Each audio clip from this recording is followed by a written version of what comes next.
2.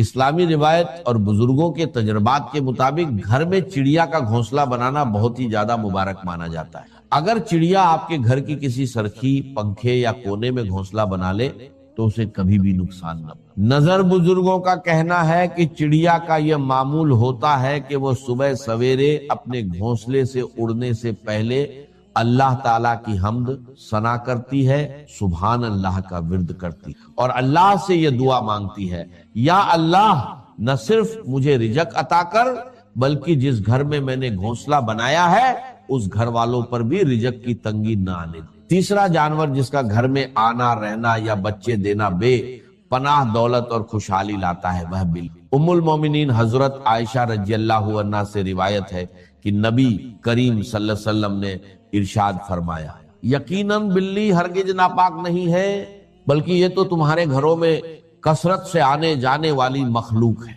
ہمارے پیارے نبی صلی اللہ علیہ وسلم کو بلی اس قدر پسند تھی کہ روایت کے مطابق آپ صلی اللہ علیہ وسلم بلی کے برتن میں بچے ہوئے پانی سے وضو تک فرما لیتے تھے۔ بلی کی دعا اور بد دعا دونوں سیدھی عرش تک جاتی ہے۔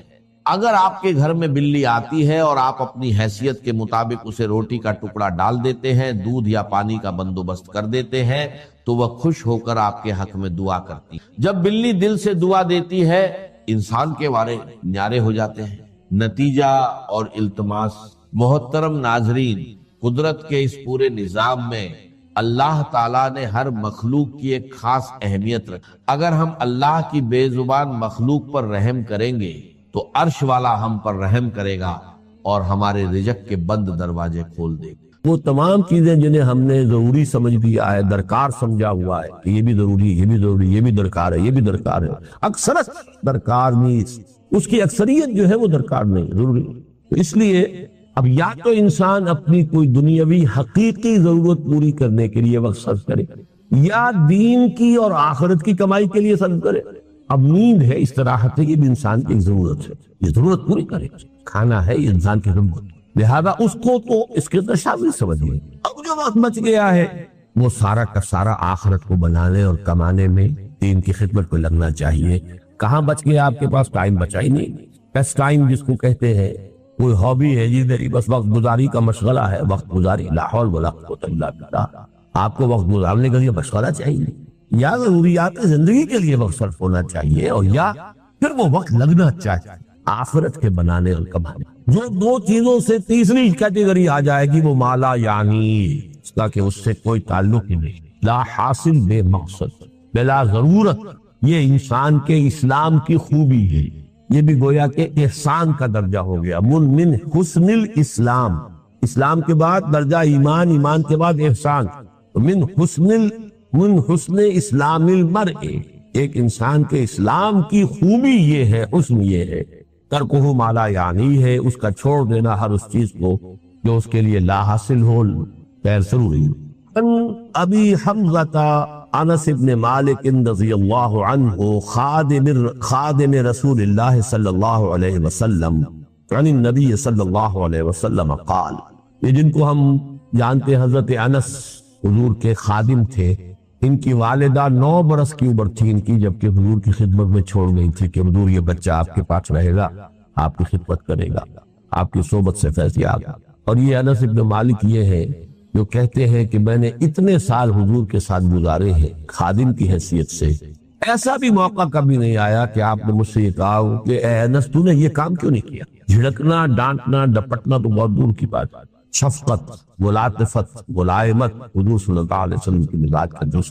اب ان کی کنیت ہے ابو حمزہ، عن ابی حمزہ انس ابن مالک رضی اللہ عنہ خادم رسول اللہ صلی اللہ علیہ وسلم۔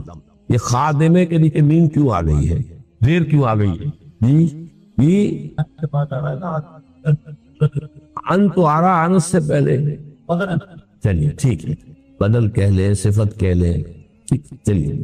عن النبی صلی اللہ علیہ وسلم، حضور سے روایت کیا، آپ نے فرمایا لا یؤمن احدکم حتی یحب لأخیہ ما یحب لنفسہ، رواہ البخاری و مسلم۔